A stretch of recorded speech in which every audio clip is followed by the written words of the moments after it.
Hi everyone, പുതിയ ലൈവിലേക്ക് ഏവർക്കും സ്വാഗതം. എല്ലാവരും സുഖമായിട്ടിരിക്കുന്നെന്ന് വിശ്വസിക്കുന്നു. എല്ലാവർക്കും സുഖമാണല്ലോ അല്ലേ? ആരെയും കാണുന്നില്ല. എനിവേ, എന്തായാലും ഇന്നത്തെ നമ്മളുടെ സോഷ്യൽ മീഡിയയിലെ പുതിയൊരു ഓഫർ, ഇതുവരെ ഉണ്ടായിരുന്ന ഓഫറുകളൊക്കെ മാറി. ഇതുവരെയൊക്കെ ഓഫറുകൾക്കൊക്കെ വേണ്ടി പലരും ഭയങ്കര അടിയായിരുന്നു പരസ്പരം. പലരെന്ന് പറഞ്ഞു കഴിഞ്ഞാൽ ആരാണെന്ന് നിങ്ങൾക്കറിയാലോ. അധികാരത്തിന് വേണ്ടിയിട്ട് ഇങ്ങനെ എന്താ പറയാ, ഓരോ സെക്കൻഡിലും തുടിച്ചുകൊണ്ടിരിക്കുന്ന നമ്മുടെ കോൺഗ്രസ് എന്ന് പറയുന്ന രാഷ്ട്രീയ പാർട്ടി ഇലക്ഷൻ നടക്കാൻ പോവാണ്.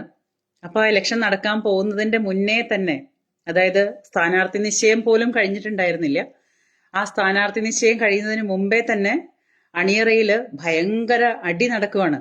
അടി നടക്കുമെന്ന് പറഞ്ഞാൽ എന്തിനാണെന്ന് ചോദിച്ചു കഴിഞ്ഞാൽ, ആരാണ് മുഖ്യമന്ത്രി? അതായത് നമ്മള് സ്ഥാനാർത്ഥി പട്ടിക നിശ്ചയിച്ചിട്ടുണ്ടായിരുന്നില്ല. അത് കഴിഞ്ഞിട്ട് സ്ഥാനാർത്ഥി നമ്മള് അപ്ലിക്കേഷൻ കൊടുത്തു കഴിഞ്ഞതിന് ശേഷമാണ് അതിനകത്ത് ആരാണ് എന്താണെന്നുള്ള തീരുമാനം വരാൻ പോകുന്നത്. അതുപോലും കഴിഞ്ഞിട്ടുണ്ടായിരുന്നില്ല. അതിനൊക്കെ മുന്നേ അണിയറയിൽ ഭയങ്കര അടിയാണ്. ആരാണ് മുഖ്യമന്ത്രി? അപ്പോ ആദ്യത്തെ മുഖ്യമന്ത്രി വേണുഗോപാലനായിരുന്നു. അത് കഴിഞ്ഞിട്ട് പിന്നെ അല്ല, വേണുഗോപാലനല്ല, നീയല്ല, ഞാനാണ്. അതായത് രമേശ് ചെന്നിത്തലയായിരുന്നു. രമേശ് ചെന്നിത്തലയും കഴിഞ്ഞിട്ട് പിന്നെ വന്ന് ബി ഡി സതീശനായിരുന്നു.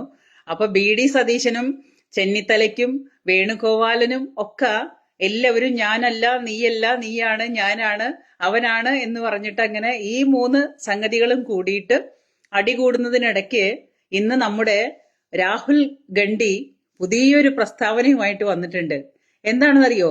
കേരളത്തിനൊരു മുഖ്യമന്ത്രി, സ്ത്രീ മുഖ്യമന്ത്രി, വനിതാ മുഖ്യമന്ത്രി ആയാലോ എങ്ങനെയുണ്ടാവും? നിങ്ങളൊന്ന് ആലോചിച്ച് നോക്കി നോക്ക്, എവിടെ ചെന്നു കാര്യങ്ങളെന്ന്.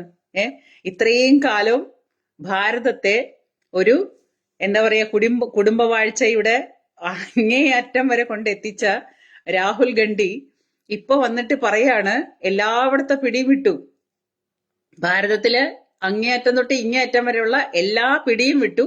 ഇപ്പൊ അവസാനം വന്നിട്ട് അടിഞ്ഞുകൂടി വന്നിട്ടുള്ളത് നമ്മുടെ കേരളത്തിലാണ്. അപ്പൊ കേരളത്തിൽ വന്നിട്ട് ജിഹാദികളെ കൂട്ടുപിടിച്ചിട്ടോ വർഗീയവാദികളെ കൂട്ടുപിടിച്ചിട്ടോ അല്ലെങ്കിൽ ഇനിയിപ്പം ICICI തന്നെ അവര് തന്നെ വന്നിട്ട് ഇവിടെ എന്താ പറയാ, തീവ്രവാദ നടത്തുന്ന ആ ടീംസിനെ കൂട്ടുപിടിച്ചിട്ടായാലും വേണ്ടില്ല, ഞങ്ങൾക്ക് അധികാരം വേണം. ഞങ്ങൾക്ക് അധികാരമില്ലാണ്ട് ജീവിക്കാൻ പറ്റില്ല. അധികാരത്തിനങ്ങ് അഡിക്റ്റായി പോയതാണ് നമ്മുടെ രാഹുൽ ഗണ്ഡി. അപ്പൊ രാഹുൽ ഗണ്ഡി നമുക്കിപ്പോ പുതിയതായിട്ട് വെച്ചിരിക്കുന്ന ഓഫറാണ്, കേരളത്തിനൊരു വനിതാ മുഖ്യമന്ത്രി വന്നാൽ എങ്ങനെ ഇരിക്കും? അപ്പൊ വേണുഗോപാല, സതീശ, രമേശ് ചെന്നിത്തല മൂന്ന് പേരും തയ്പ്പിച്ച കുപ്പായം അങ്ങോട്ട് ഊരിക്കളി. നിങ്ങൾ തയ്പ്പിച്ചു വെച്ചിട്ടുള്ള കുപ്പായം ഒന്നും ഇനിയിപ്പോ നിങ്ങൾക്ക് പാകാവാൻ പോണില്ല. ഇനി നിങ്ങൾ സാരി ഉടുത്ത് നടക്കേണ്ടി വരും. അപ്പൊ ഇനി വനിതാ മുഖ്യമന്ത്രി ഓഫറാണ് കേരളത്തിന് വന്നിട്ടുള്ളത്. ആ വനിതാ മുഖ്യമന്ത്രി ഓഫർ ഇത് എവിടേക്കാ പോകുന്നതെന്നറിയോ? ഇത് പോകുന്നത് എവിടേക്കാ? നമ്മുടെ പ്രിയങ്ക ഗണ്ഡിയാണ് ഇനി അടുത്തത്. അപ്പൊ കുടുംബവാഴ്ചയുടെ അങ്ങേയറ്റം കേരളത്തിലും വന്നില്ലേ? സന്തോഷായില്ലേ? എല്ലാവർക്കും സന്തോഷായില്ലേ? അപ്പോ എല്ലാ അടിമക്കണ്ണുകളും, ഈ പറയുന്ന രാഷ്ട്രീയത്തിന് അടിമകളായിട്ട് കിടക്കുന്ന കുറെ അടിമക്കണ്ണുകളുണ്ട് നമ്മുടെ നാട്ടില്. അപ്പൊ പ്രത്യേകിച്ചും കുറെ ഹിന്ദു ഫാമിലീസ്, കുറെ നായന്മാര്. ഈ നായന്മാരെന്ന് ഏറ്റവും കൂടുതൽ നായന്മാരാണ് കോൺഗ്രസിന്, ക്രിസ്ത്യാനികളും നായന്മാരുമാണ് കോൺഗ്രസിന് അഡിക്റ്റ് ആയിട്ട് കിടക്കുന്ന അടിമകൾ എന്ന് തന്നെ ഞാൻ പറയും. എന്റെ ഫാമിലി ഒരു പഴയ കോൺഗ്രസ് ഫാമിലി ആയിരുന്നു. അത് പിന്നെ മാറി മാറി മാറി തലയ്ക്ക് വെളിവൊക്കെ കുറേശ്ശെ വെച്ചു വന്നപ്പം അവരത് തിരിച്ചറിഞ്ഞു. ബാബുരാജ് നമസ്തേ. ബാക്കി ഒരെണ്ണം ഇന്നും നമ്മുടെ എന്റെ വീടിന്റെ ചുറ്റുവട്ടത്ത് തന്നെയുണ്ട് ഒരുപാട് അടിമകള് ഈ കോൺഗ്രസിന്. എന്നിട്ട് ഈ അടിമകൾക്ക് എന്തെങ്കിലും ഒരു എന്താ പറയാ, മേൽഗതി ഉണ്ടോ? ഈ കോൺഗ്രസ് എന്ന് പറയുന്ന ഈ സംഘടനയെ അല്ലെങ്കിൽ ഈ രാഷ്ട്രീയ പാർട്ടിയെ താങ്ങി നടന്നിട്ട് ഈ ഇത്രയും കാലം, എനിക്കൊക്കെ എന്റെ കസിൻസ് ഒക്കെ അതിനകത്ത് അങ്ങേയറ്റം വർഷങ്ങളായിട്ട് വർക്ക് ചെയ്യുന്ന ആൾക്കാരാണ്. പക്ഷെ അവരുടെ പ്രശ്നം എന്താണെന്നറിയോ? അവര് നായരായി പോയതാണ് പ്രശ്നം. സത്യമായിട്ടും നിങ്ങൾ എന്നെ വിശ്വസിക്കുകയോ വിശ്വസിക്കാതിരിക്കുകയോ ചെയ്യുക. പക്ഷെ നിങ്ങൾ ഈ കണ്ട കാലത്തിനിടയ്ക്ക് നമ്മുടെ നാട്ടിൽ നടക്കുന്ന ആ ഒരു കുറച്ച് കാര്യങ്ങൾ മാത്രം നിങ്ങൾ ഉദാഹരണമായിട്ട് എടുത്താൽ മതി. അപ്പൊ നിങ്ങൾക്ക് മനസ്സിലാവും ഞാൻ പറയുന്നതിലും കാര്യമുണ്ടെന്നുള്ളത്. എന്റെ കസിനാണ്. എന്റെ കസിനായിട്ട് ഇന്ന് എത്രയോ കഴിവുള്ള ഒരു വ്യക്തിയാണ്. എന്റെ കുട്ടിക്കാലത്തൊക്കെ രാഷ്ട്രീയം എന്ന് പറഞ്ഞാൽ ജനിച്ചതേ രാഷ്ട്രീയത്തിന് വേണ്ടിയിട്ടാണെന്ന് പറയുന്ന ഒരാളുണ്ട് ഞങ്ങൾക്ക്. ആ മനുഷ്യൻ പോലും ഇന്ന് മന്ത്രിയോ പിന്നെ മുഖ്യമന്ത്രി വരെ ആവേണ്ട അത്ര കഴിവുള്ള ഒരു മനുഷ്യനാണ്. ആ മനുഷ്യനെ പോലും ഇന്നും അവഗണിച്ച് ചവിട്ടി താഴ്ത്തപ്പെട്ട് കിടക്കുന്നത് എന്തുകൊണ്ടാണെന്നറിയോ? അയാള് ഒരു നായരായതുകൊണ്ട് മാത്രമാണ്. അപ്പൊ ഇതിൽ ശരിക്കും ജാതി തന്നെയാണ് പ്രശ്നം. ഈ രാഷ്ട്രീയക്കാർക്ക് ജാതി തന്നെയാണ് പ്രശ്നം. ഇവർക്ക് ഒരു വിഭാഗക്കാരില്, പ്രത്യേകിച്ചും കോൺഗ്രസ്സുകാർക്ക്, ഈ കോൺഗ്രസ് എന്ന് പറയുന്ന രാഷ്ട്രീയ പാർട്ടിക്ക് എന്നും എന്നും ഒരു മതക്കാരോട് മാത്രമേ സ്നേഹമുള്ളൂ. അത് സത്യമായ കാര്യമാണ്. അവർക്കത് ഒരിക്കലും തള്ളിക്കളയാൻ പറ്റില്ല. എപ്പോഴും ഈ രാഷ്ട്രീയക്കാർക്ക്, കാരണം എന്താ വെച്ചാല് ഇത് ഇവരുടെ അപ്പനപ്പൂപ്പന്മാരായിട്ട് ഇനി ഇങ്ങനെ ആയതുകൊണ്ടാണോ എന്ന് എനിക്കറിയാൻ പാടില്ല. ഇവർക്ക് ആ ഒരു വിഭാഗത്തിനോടൊരു അടക്കാനാവാത്ത പ്രേമമാണ്, അടക്കാനാവാത്തൊരു അഭിവാഞ്ചയാണ്. അത്രയും സ്നേഹം കൊണ്ട്, അതായത് താലോലിച്ചു കൊണ്ട് നടക്കുന്ന ഒരു മതക്കാരാണ്, ഒരു പ്രത്യേക മതക്കാര്. ആ മതക്കാര് മാത്രം മതി ഈ രാഷ്ട്രീയ പാർട്ടിക്ക്. ഇപ്പോഴും ഈ കോൺഗ്രസ് എന്ന് പറയുന്ന രാഷ്ട്രീയ പാർട്ടി ആ മതത്തെ തന്നെ തള്ളിപ്പിടിച്ചുകൊണ്ടാണ് ഈ ഇലക്ഷന് മത്സരിക്കുന്നത്. അതായത് എല്ലാ തരത്തിലും തീരെ വർഗീയത തൊട്ട് തീണ്ടിയിട്ടില്ല കേട്ടോ. ഈ മതക്കാർക്ക് വർഗീയത എന്ന് പറയുന്നത് എന്താന്ന് പോലും അറിയില്ല. വർഗീയത തൊട്ട് തീണ്ടിയിട്ടില്ലാത്ത, പൂവുകളെയും പൂമ്പാറ്റകളെയും മാത്രം സ്നേഹിക്കാൻ അറിയുന്ന, ഇത്രയും വർഗീയതയില്ലാത്ത ഈ പാർട്ടി ഉണ്ടല്ലോ, ഈ മതക്കാരുണ്ടല്ലോ, ഈ മതക്കാരുടെ വർഗീയത ഇല്ലാത്ത വാക്കുകൾ കേട്ടിട്ടുണ്ടെങ്കിലുണ്ടല്ലോ ചത്തു കിടക്കുന്ന പോത്തെണീറ്റോടും. ഇപ്പം നമ്മുടെ BJP അനുകൂലികളായിട്ടുള്ളവരെ മുസ്ലിങ്ങളുടെ കടകളിൽ ബിസിനസ്സുകളിൽ ജോലിക്കാരായി വെക്കരുത്. BJP അനുകൂലികളായിട്ടുള്ള ആൾക്കാരെ മുസ്ലിങ്ങളുടെ കടയില് ജോലിക്കാരായിട്ട് വെക്കരുതെന്ന് ആരാ പറയണെന്നറിയോ? ഉമർ ഫൈസി മുക്കത്തും നാസർ ഫൈസി കൂടത്തായി. ഈ നാസർ ഫൈസി കൂടത്തായി എന്ന് പറഞ്ഞ സാധനം ഉണ്ടല്ലോ, അതായത് സൈനൈഡ് ആണ് ആ സാധനം, സൈനൈഡ്. ഈ നാസർ ഫൈസി സൈനൈഡ് നാക്കയിൽ വെച്ച് കഴിഞ്ഞാൽ ടേസ്റ്റ് അറിയാൻ പോലും നമുക്ക് സമയം കിട്ടില്ല എന്നാണ് പറയാ. ഈ നാസർ ഫൈസി എന്ന് പറയുന്ന ഈ സാധനത്തിനെയൊക്കെ നമ്മൾ കണ്ടുകൊണ്ട് കണ്ടു കഴിഞ്ഞാൽ ഉടനെ അവിടെ വീണ് മരിക്കും നമ്മള്. അതുപോലത്തെ കൊടിയ വിഷാണ് ഈ സാധനം. അതേപോലെ തന്നെ അതിന്റെ ഇപ്പുറത്തുള്ളത് പിടിച്ച് കണ്ടു കഴിഞ്ഞാൽ പിടിച്ച് കടിക്കുന്നു ഒന്നും മനുഷ്യന് അത്രയും ഭയം വരുന്ന ഒരു ഉമർ ഫൈസി മുഖത്ത്. ഞാൻ നിങ്ങളെ കാണിക്കാൻ പോസ്റ്റ്, ഞാൻ വെറുതെ പറയണതല്ല, നോക്ക്, വായിച്ചു നോക്ക്. അപ്പൊ ഈ രണ്ട് ആൾക്കാര് വളരെ വർഗീയതയില്ലാതെ പറഞ്ഞു വെച്ചിട്ടുള്ള കാര്യമാണ് BJP അനുകൂലികളായിട്ടുള്ള ആൾക്കാരെ അവരുടെ കടകളിലോ അല്ലെങ്കിൽ അവരുടെ ബിസിനസ് സ്ഥാപനങ്ങളിലോ ജോലിക്കാരായിട്ട് വെക്കരുത്. ഓക്കെ, അടുത്ത പ്രസ്താവനയാണ്. ഇക്കുറി മുസ്ലിം ലീഗിന് 27 MLA ഉണ്ടാകും. BJPക്ക് അസൂയയാണ്. ഹിന്ദുക്കൾ പോലും അവർക്ക് വോട്ട് ചെയ്യില്ല. ഹിന്ദു വർഗീയവാദികളല്ല. ഇതാരാ പറയണെന്നറിയോ? നമ്മുടെ ഐസ്ക്രീം കുഞ്ഞാലിക്കുട്ടിയാണ് പറയണത്.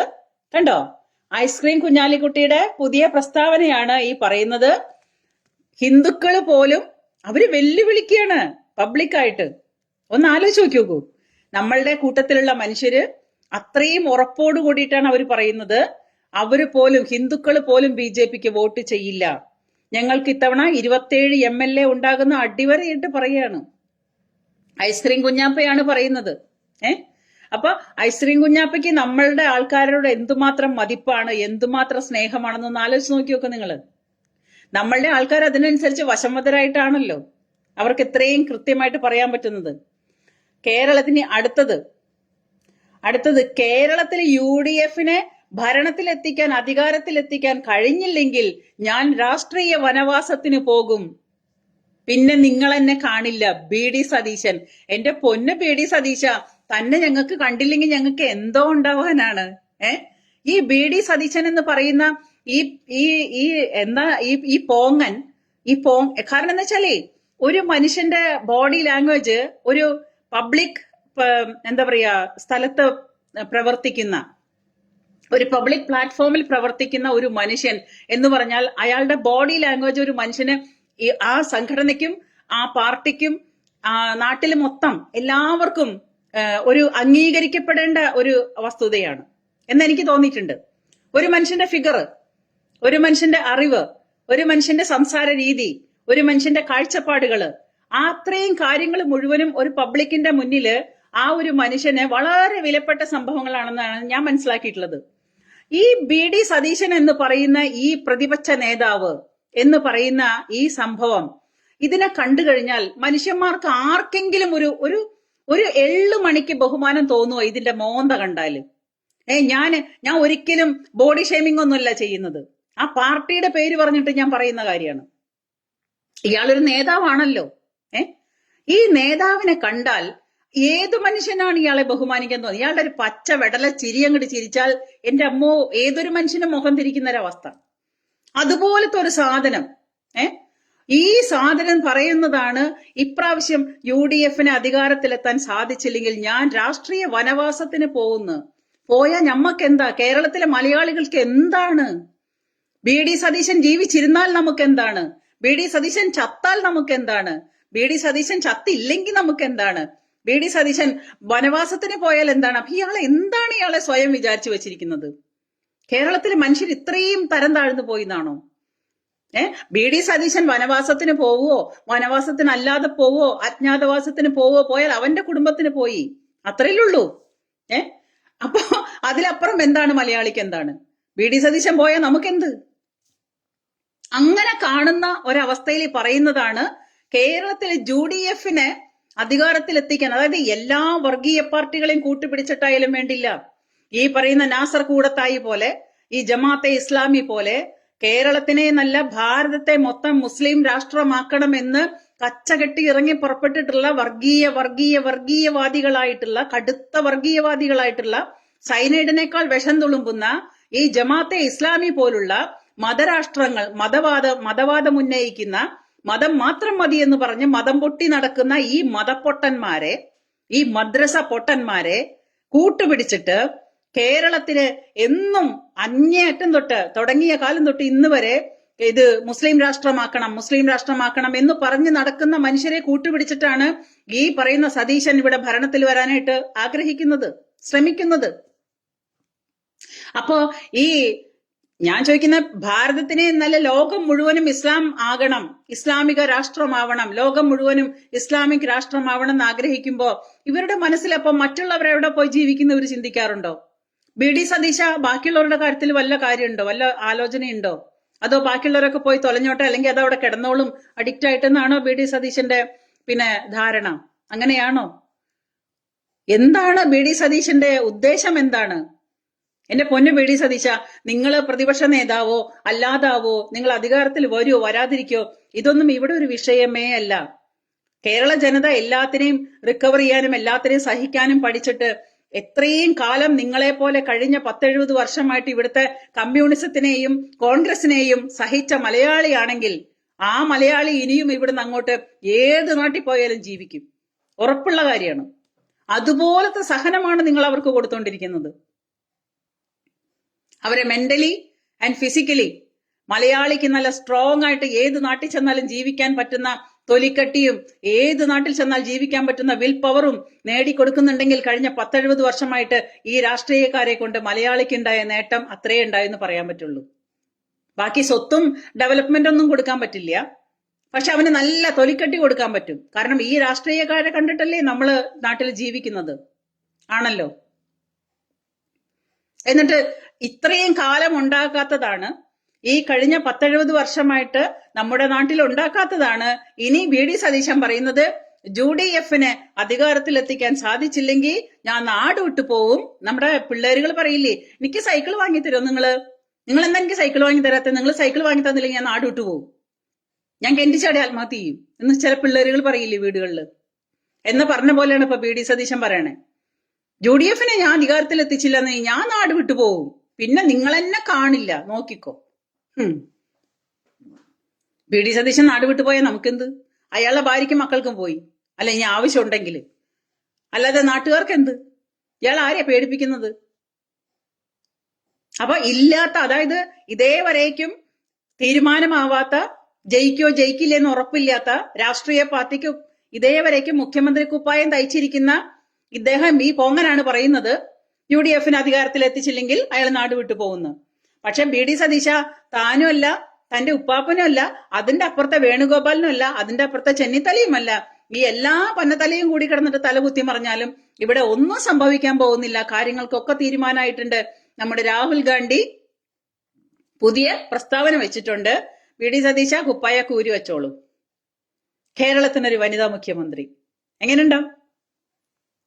അതാണ് ഇപ്പോഴത്തെ ആദ്യം കേരളത്തിൽ മുഖ്യമന്ത്രി ആവണമെന്നായിരുന്നു രാഹുൽ ഗാന്ധിയുടെ. കാരണം വേറെ എവിടെയും നടന്നില്ല. ഞാൻ ഇനിയിപ്പോ കേരളത്തിൽ വന്നിട്ടാണ് ഇനിയിപ്പോ മുഖ്യമന്ത്രി കസേരയ്ക്ക് ഇരിക്കാൻ പോകുന്നതെന്നാണ് രാഹുൽ ഗാന്ധി പറഞ്ഞത്. അപ്പൊ അപ്പോഴത്തേക്കും പെങ്ങള് വേണമെങ്കിൽ പിപ്പിടി കാട്ടിണ്ടാവും. അത് പറ്റത്തില്ല, നീയല്ല മുഖ്യമന്ത്രി, ഞാനാ ആവാൻ പോകുന്നത്. അപ്പൊ പിന്നെ അടിമക്കണ്ണൻ വന്നിട്ട്, രാഹുൽ ഗാന്ധി അടിമക്കണ്ണൻ കുടുംബവാഴ്ചക്കാരൻ വന്നിട്ട് പറയാണ്, കേരളത്തിന് ഒരു വനിതാ മുഖ്യമന്ത്രി ഉണ്ടായാൽ എങ്ങനെ ഇരിക്കും? അടിപൊളിയല്ലേ? അരുണേട്ട സന്തോഷായില്ലേ? സതീശേട്ട സന്തോഷായില്ലേ? ചെന്നിത്തല ചേട്ടന് സന്തോഷായില്ലേ? വേണുഗോപാലേട്ടന് പിന്നെ അങ്ങേയറ്റം സന്തോഷമായിട്ടുണ്ടാവും. കാരണം വേണുഗോപാലൻ ഈ കണ്ട കാലം കോൺഗ്രസിന് വേണ്ടിയിട്ട് ഇങ്ങനെ ഊതി ഊതി ഊതി ഊതി, പേരിൽ തന്നെ ഉണ്ടല്ലോ വേണുഗോപാലൻ, ഒരുപാട് കഷ്ടപ്പെട്ടതാണ്. അപ്പൊ എല്ലാരും അങ്ങോട്ട് മാറി നിക്ക്, എന്റെ പെങ്ങള് മുഖ്യമന്ത്രി ആവട്ടെ, പറയാതെ പറയുന്ന ഒരു തരം വിരോധാഭാസം, അത്രേ ഉള്ളൂ ഈ സംഗതിയിലൊക്കെ. അപ്പോഴും കണ്ണ് മുഖ്യമന്ത്രിയിലാണ്, മുഖ്യമന്ത്രി കസേര. എവിടെയും ഞങ്ങൾക്ക് കസേര വേണം, അധികാരം വേണം. ഒരാള് കിടന്നിട്ട് അധികാരത്തിൽ എത്തിക്കാൻ വേണ്ടി പറ്റിയില്ലെങ്കിൽ അജ്ഞാതവാസത്തിന് പോവും, വനവാസത്തിന് പോവും എന്ന് ഒരു പോങ്ങൻ. അത് കഴിഞ്ഞിട്ട് അടുത്ത പോങ്ങനല്ല, പൊട്ടനാണ് രാഹുൽ പൊട്ടൻ പറയുന്നതാണ് ഈ പറയുന്ന കേരളത്തിലൊരു വനിതാ മുഖ്യമന്ത്രി. എല്ലാരും സന്തോഷിക്കേ. കുപ്പായം തയ്ച്ചു കഴിഞ്ഞു. അതാ മൂക്ക്, അതേ നാക്ക്, അതേ കണ്ണ്, അതേ ചുണ്ട്, എല്ലാം കൊണ്ടും മുഖ്യമന്ത്രിയാവാനായിട്ട് പറ്റുന്ന മുതലാണ്. അപ്പൊ ഇതൊക്കെയാണ് ഈ പൊട്ടന്മാരുടെ സംസാര രീതികള്. എന്നിട്ട് ഇവര് അധികാരത്തിൽ എത്തിക്കാനായിട്ട് പോകുന്നത് എന്താ? ഇസ്ലാമിക രാജ്യം തീർച്ചയായും വരണം. എന്താണ്?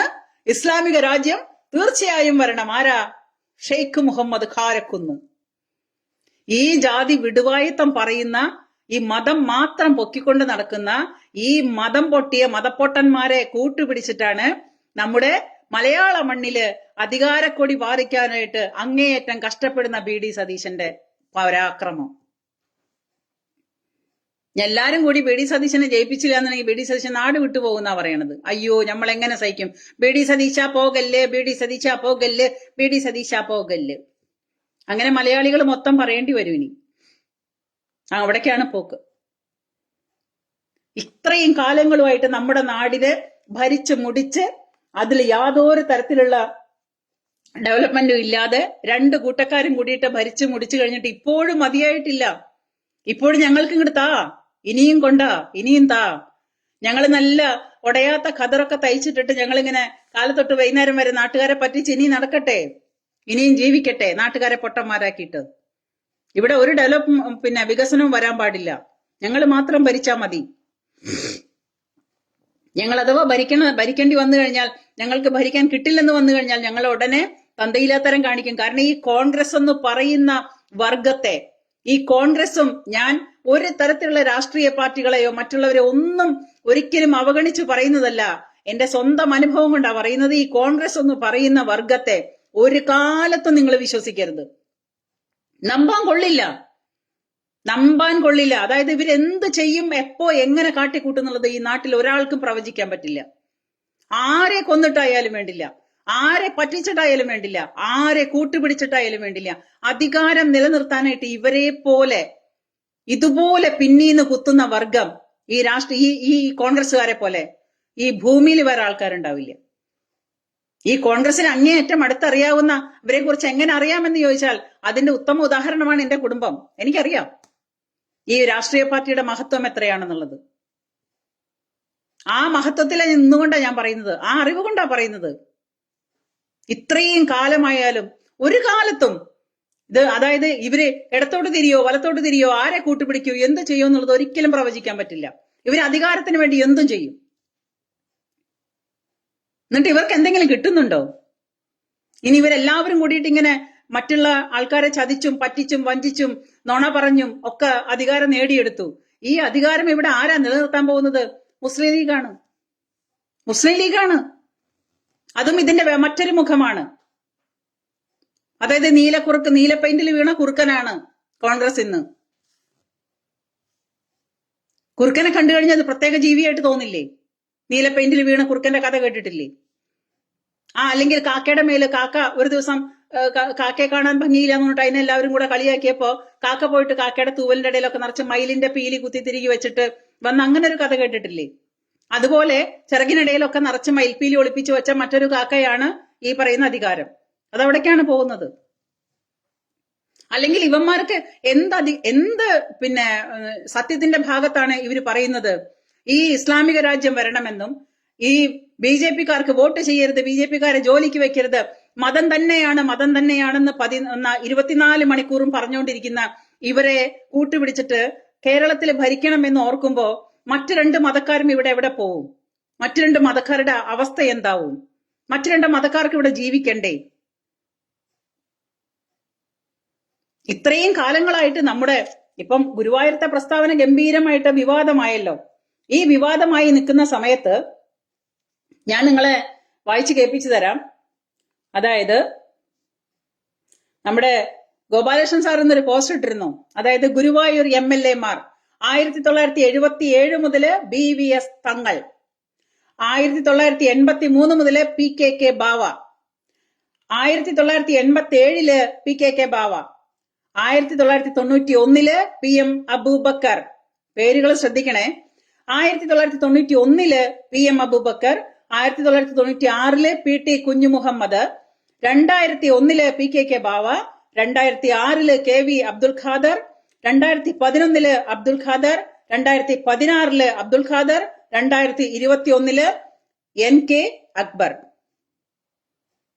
നമ്മുടെ നാട്ടിൽ എന്താ ഒരു ഈ ഹിന്ദുക്കളെല്ലാം ചത്തോ?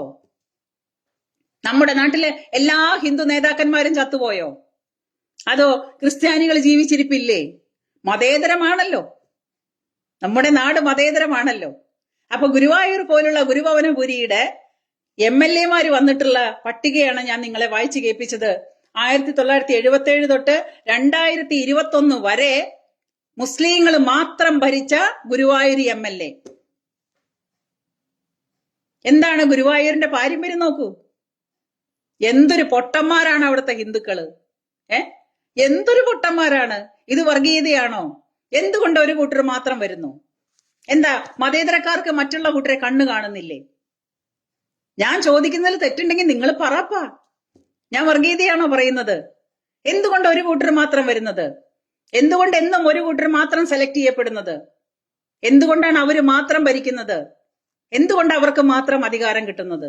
ബാക്കിയുള്ളവർക്കൊന്നും വേണ്ടേ? വേറെ എല്ലാ സ്ഥലങ്ങളും പിന്നെ നമ്മൾ അതിനെ കുറിച്ചൊന്നും ചർച്ച ചെയ്യുന്നില്ല. ഗുരുവായൂർ പോലൊരു പുണ്യമായ മഹാക്ഷേത്രം നിലനിൽക്കുന്ന ഒരു സ്ഥലത്ത് എന്തുകൊണ്ട് ഇന്ന് വരെ ഒരു ഹിന്ദു MLA വന്നില്ല? എന്തുകൊണ്ട് ഇന്ന് വരെ ഒരു ക്രിസ്ത്യൻ MLA വന്നില്ല? ഈ 2 കൂട്ടക്കാരും ചത്തുപോയിട്ടൊന്നുമില്ലല്ലോ. ഉണ്ടല്ലോ, ആവശ്യത്തിനുണ്ട്. വേണ്ട, കഴിവില്ലാത്തവരല്ല, വിദ്യാഭ്യാസമില്ലാത്തവരല്ല, പിന്നെ കാണാൻ ഭംഗിയില്ലാത്തവരല്ല.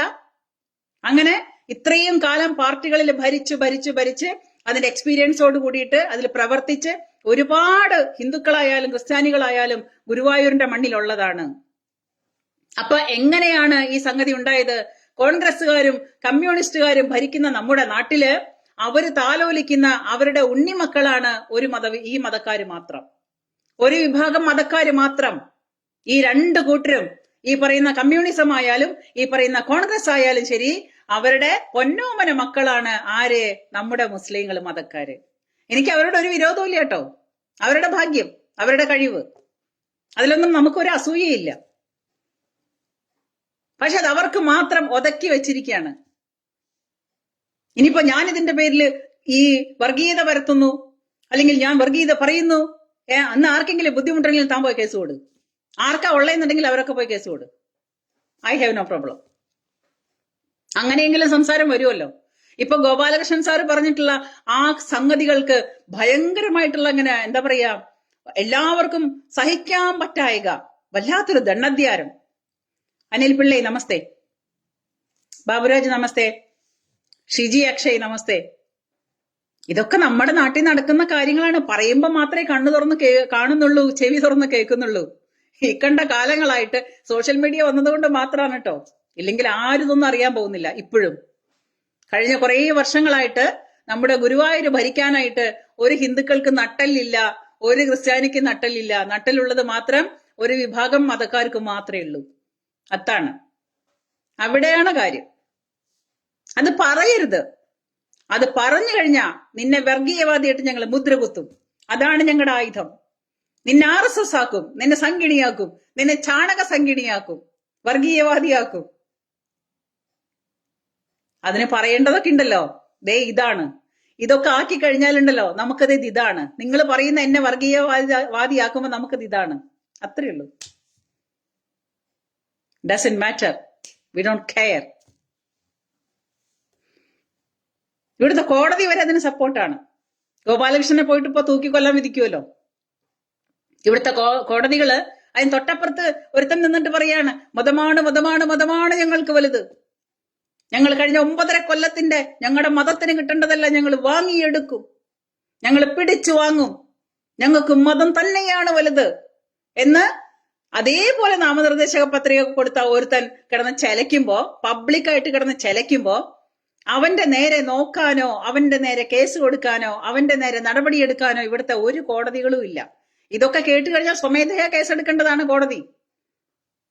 അപ്പോ ഷാജി എന്ന് പറഞ്ഞാൽ അത് മതേതരത്വം, പൊട്ടി വിളങ്ങുന്ന മുഖം, സരസ്വതി മാത്രം വിളങ്ങുന്ന വാക്കുകൾ ഷാജിയുടെ. ഷാജിക്ക് പറയാലോ, കാരണം ഷാജിയല്ലേ, മുസ്ലിം ലീഗിന്റെ ഷാജിയല്ലേ, മതേതരത്വം വിളങ്ങുന്ന ഷാജിയല്ലേ. ഗോപാലകൃഷ്ണൻ അയ്യേ ഹിന്ദു, അയാൾ മിണ്ടി, അയാളെ മുത്തൂക്കിക്കൊല്ല പോയിട്ട് അയാളെ കേസ് കൊടുക്ക, പിടിക്കടാ ഗോപാലകൃഷ്ണനാ, ദേ പോണു, പിടിക്ക് അവനെ കാലൊടുക്കി പിടിച്ച് ജയിലിട്, കേസ് കൊടുക്ക്, തൂക്കിക്കൊല്ല്.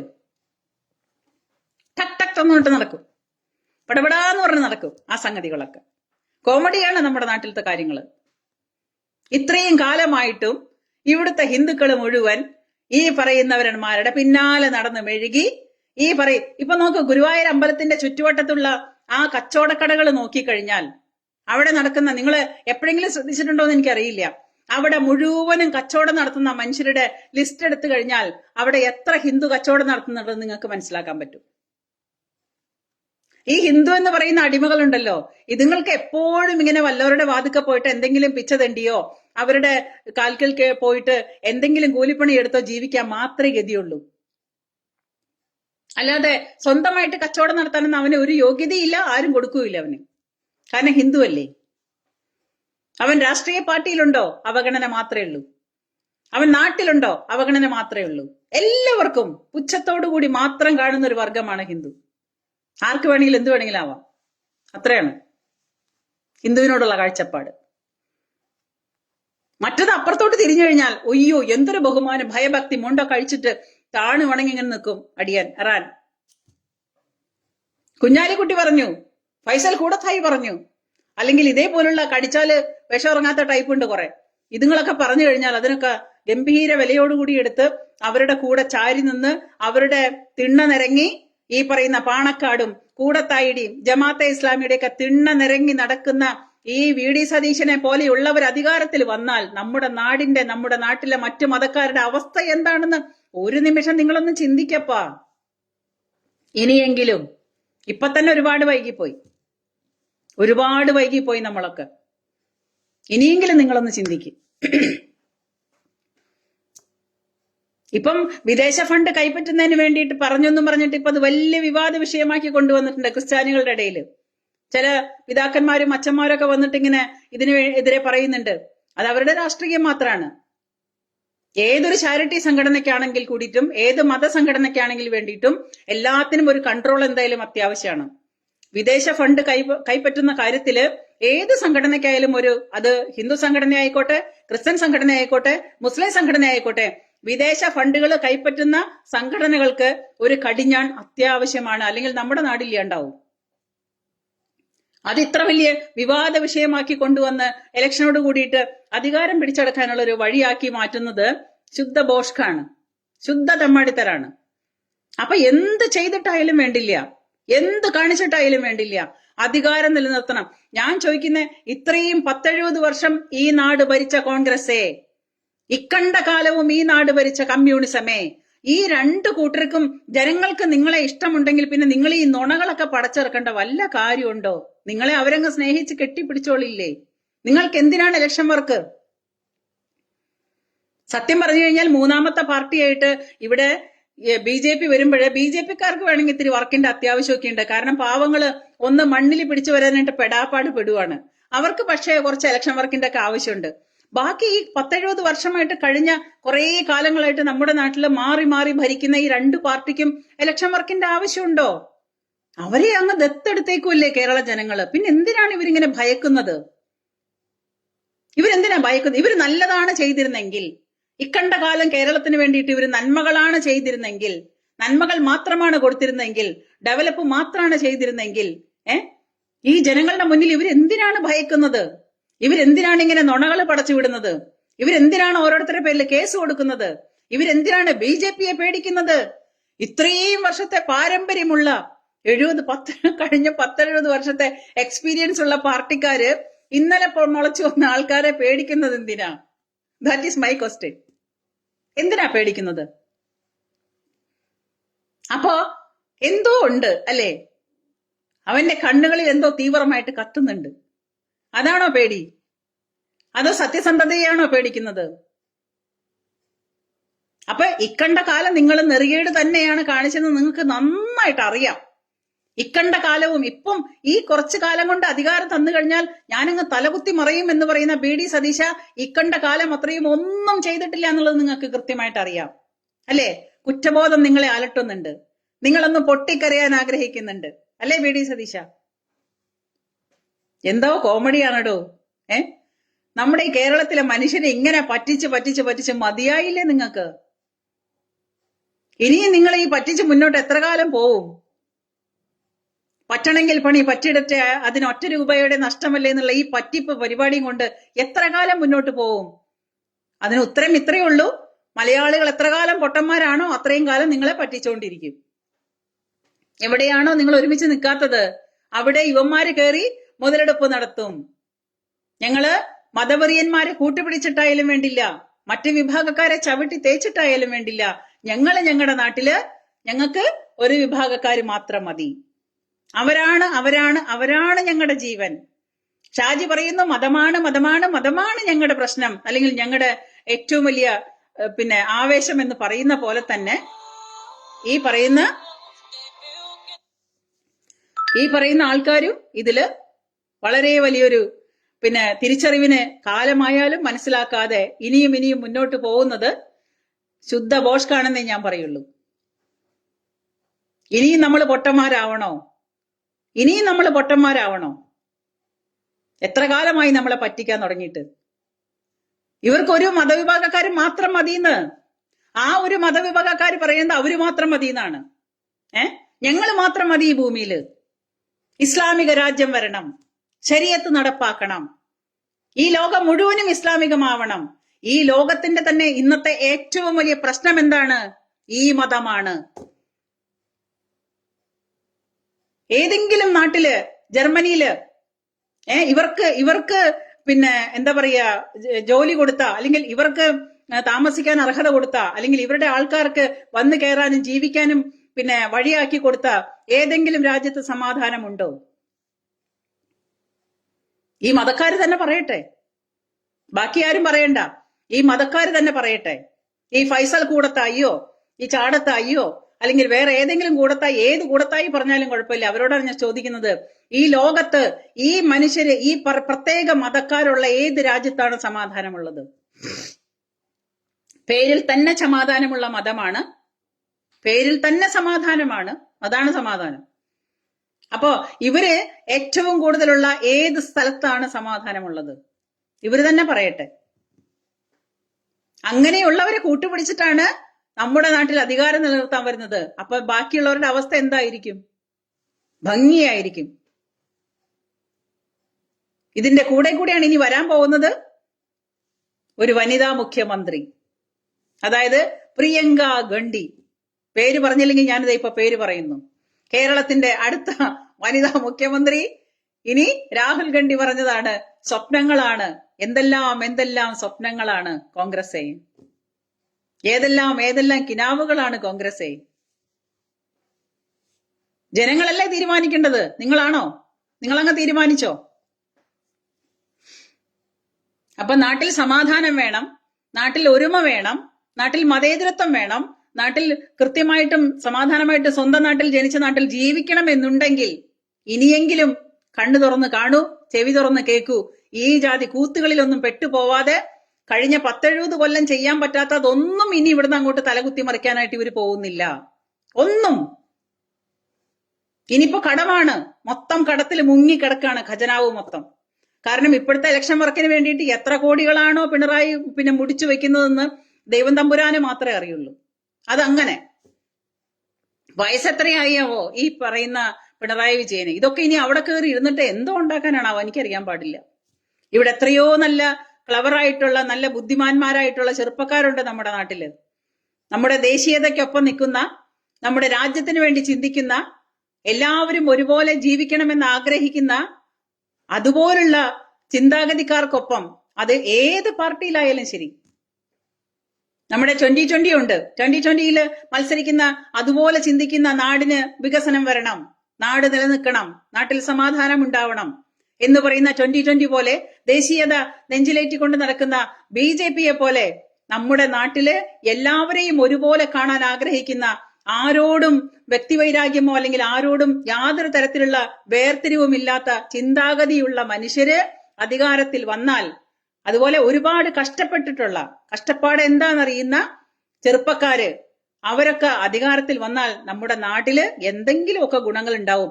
അല്ലാതെ ഈ പഴുക്കാൻ മൂത്ത നോക്കിയാൽ തന്നെ നമ്മളെ വിഷം കൊണ്ട് നമ്മളാകെ എന്താ പറയാ തട്ടിപ്പോകുന്ന രീതിയിലുള്ള കുറെ വിഷക്കട്ടകളുണ്ട് ഈ രാഷ്ട്രീയ പാർട്ടി, 2 രാഷ്ട്രീയ പാർട്ടിയിലും നേതാക്കന്മാരെന്ന് പറയുന്ന പേരില്.